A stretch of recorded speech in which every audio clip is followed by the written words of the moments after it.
Si on pose la question crûment, c'est quoi la différence entre une vie de Torah et une vie de non-Torah? Alors bien sûr, 1000 réponses.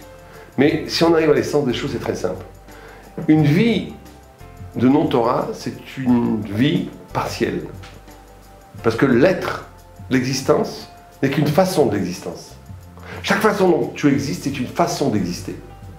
Tu vis de cette façon parce que tu as été conditionné de vivre de cette façon. Un Indien vit en Amazonie parce qu'il est conditionné de vivre dans sa nature de cette façon. Un Esquimau, chacun vit conditionné par un visage de l'être. Mais ce visage de l'être cache le visage de tous les autres êtres. Allez demander à un paysan gaulois de comprendre l'art go du Japon, il ne comprendra pas. L'art du théâtre de masque japonais, ça ne lui dit absolument rien. Alors que la Torah, ce n'est pas un visage de l'existence. C'est l'existence à l'état pur. C'est la vie et la vérité à l'état pur. Et cette vie et cette vérité à l'état pur donnent une clairvoyance pour tous les autres visages du monde. Donc c'est une façon nouvelle peut-être, originale, de différencier une vie de Torah et une vie de non-Torah. Une vie de non-Torah est toujours limitée, parce qu'elle est toujours un des aspects de l'existence.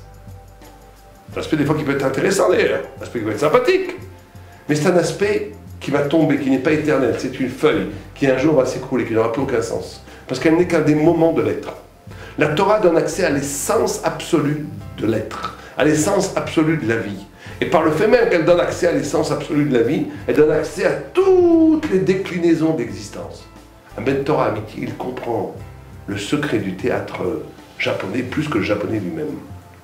Il comprend le secret du rythme africain plus qu'un Africain lui-même. Il comprend le secret de la peinture impressionniste au musée d'Orsay plus que Monet et Manet et Cézanne eux-mêmes.